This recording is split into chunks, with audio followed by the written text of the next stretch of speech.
everybody, it's Jessie and I'm coming to you with this month's video. And what I wanted to talk about this month is related to springtime because it's here, and even though here in the Sioux Falls area we haven't started blossoming yet, we're still a little cold. You can see we still have little patches of snow on the ground here and there, but it's definitely warming up because I'm not bundled in winter gear anymore. But I wanted to talk about an aspect of spring that's really important to us, that's really important for us to embrace, not only in spring, but all times of the year, and that has to do with innocence.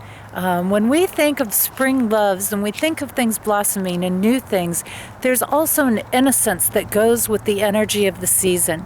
And when we look at this, and I want to say innocence versus, it's not ignorance, but it's innocence. And innocence is this ability to look at the world with amazing awe and inspiration and wonder and excitement, whereas ignorance actually is a factor of looking at the world and just not knowing really.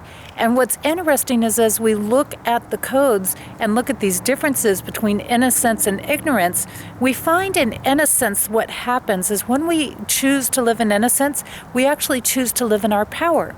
We actually choose to live in our own strengths when we do this. And I find that really exciting because most of us think, oh, if you're living innocently, then you're living just, unaware of what's happening in the world. But actually, you're not. You're actually standing in your own power. What happens in innocence is that you're not governed by the world. So it's not that you don't know what's going on. It's just that you're not governed by it. You're not ruled by it or controlled by it. And that puts you in a place of absolute power, which is pretty exciting when we think about it. And this is where we really start to find our own personal strengths. We start to find our virtues, our peace in the world. Now, when we look at ignorance and we see what's happening with that, ignorance really codes out to needing assistance. And that means that we need to seek out others. So we've given in society a very negative connotation to ignorance, but it really isn't. In ignorance, what we're finding is again, that assistance. It's about seeking out help. So if you find yourself in that space where you feel like, gosh, I'm just ignorant about all of this, then you want to take that time to go and explore and learn, maybe find a teacher, maybe find some resources, do some research on things, and that will help you. And maybe it's something you want to learn about, maybe it's not, but it's very, very exciting when you do. Now, when we shift out of ignorance and we take that time to research and we take that time to look at things in the world, what we do is we start to step into various spaces. We can go into a space of a lot of disillusionment, a lot of disappointment, or we can also step into innocence. And some of you may have remembered a year ago when it was around springtime, I was out on the West Coast. I was out in the California region, and I still had my little buddy Orderly with me at that time. And, of course, I still miss her. I miss being without her, because how could I not? But she taught me so much about innocence. She taught me so much about living in the world. And for those who don't know who Orly is a cat that I rescued from going over a waterfall not quite 2 years ago. And she made 1.5 trips around the U.S. with me. She was a much older cat, and we had all kinds of fun hiking places and things like that. But she got up every morning, and she just had this innocence. And it didn't matter whether we were hanging out in the vehicle or whether we were out taking a hike on cliff edges or whatever it was. And she had this innocence that she just looked at everything with this awe, with this very pure heart, with this very amazing excitement for life. And we could have been doing anything. We could have just walked down a block of stores, and she had that excitement.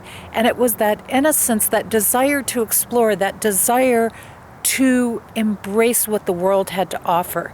And I think we can all learn from that, and we can all incorporate those lessons into our life. So that is my message for spring. Look at where can you incorporate innocence? Where can you live more innocently in your life? And even if you've done something 1,000 times, even if it's something that you look at and you go, oh gosh, it's just another mundane routine day at work or whatever it is, If you approach each and every day with that innocence, no matter how many times you've done something, whether it's the first time, the millionth time, it doesn't make any difference. If you approach with that innocence, what you're doing is you're approaching things through spirit. You're approaching things with divine connection, and you're approaching things with your whole self. And this makes all the difference in the world.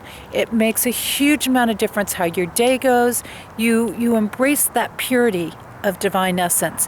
And some people might think, oh, that's just too sweet for me, or that's too innocent. But try it for a while. It's not about just all the sweetness, because you can explore and have a whole lot of fun in that sweetness. But you know what? Life is amazing when you step into that sweetness too. So that's my message. Take hold, embrace your innocence over the next month, and embrace it, because it's also a part of the spring, and you're going to find an amazing kind of nourishment that's going to help nourish those seeds that you've been starting to plant and that you're putting forward right now, and that's going to help those roots grow stronger, and it's going to help all of those things. And if you don't know completely what I'm talking about on that, check out my show that I did on the spring equinox, music and codes of spring, and for 2016, and you'll know a whole lot more about that.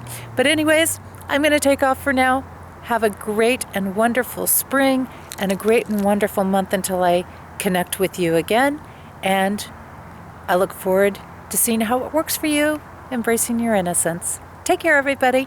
You can find out more about my work, more about code interpretation, through my website, JessieAnnNicholsGeorge1.com.